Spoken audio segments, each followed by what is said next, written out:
Hi, reading log number 6. We have Echo Echo by Marilyn Singer and illustrated by Jose Massey. So, this book is a book of poetry about Greek mythology, or certain Greek myths, I should say.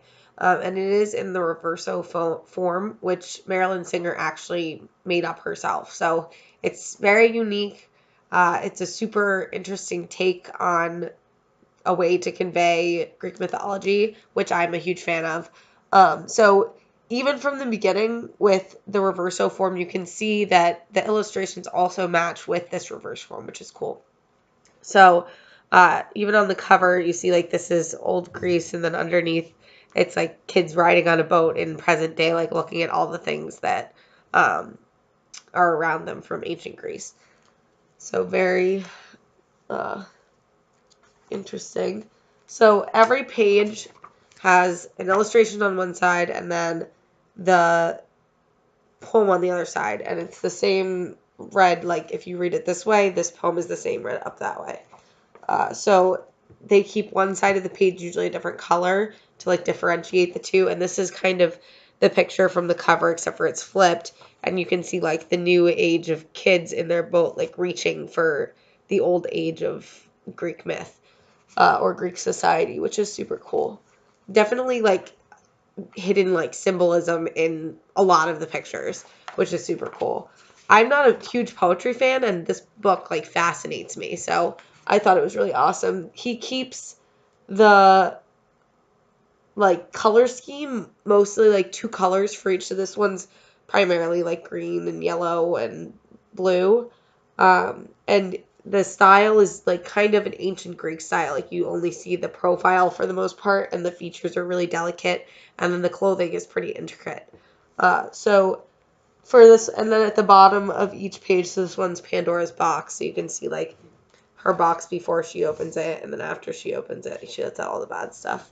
Um, but it gives a really short explanation of the myth at the bottom of the page, which kind of gives it an obviously mythology is not nonfiction, but Greek society and the things that they believed in are now considered nonfiction since it's historical. So I think that this kind of doubles like poetry and nonfiction, which is super cool. Um, so like I said, the illustrations are like mirrors of one another or like the reverse of one another. Here's like Arachne and Athena, which is I think that you would need the age range is 6 to 9.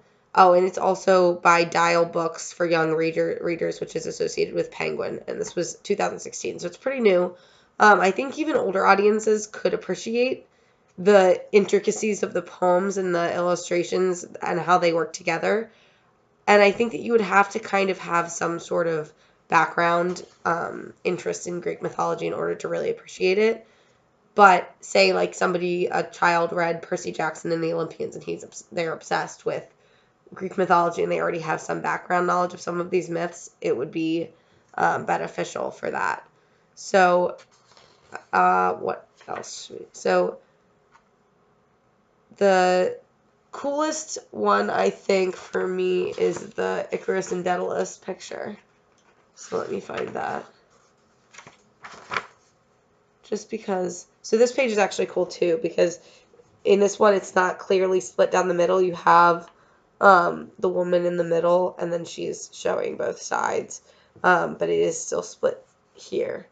So that's cool. And the contrast in color is always really vibrant. So let's see. So here's the page that I wanted to show. So this one's really awesome because obviously like Icarus flies too close to the sun and dies. But it's kind of split into quarters here. So Icarus is falling down in his world, but his world is also cross-sectioned with Daedalus' side of it. So it could be like this is also his world, if you can pick up what I'm saying, that like this could be his and this could be his and this could be Daedalus's and this could be Daedalus's. So the way that Massey like splits up the page kind of changes how you look at the picture, and it also makes sense with the poem as well. But the fact that Singer can make these poems work in reverse every single time and tell a very specific, well-known story is fantastic. It's a good way to introduce poetry, I think. It's a good way to get kids interested in Greek mythology, which is really intricate and interesting.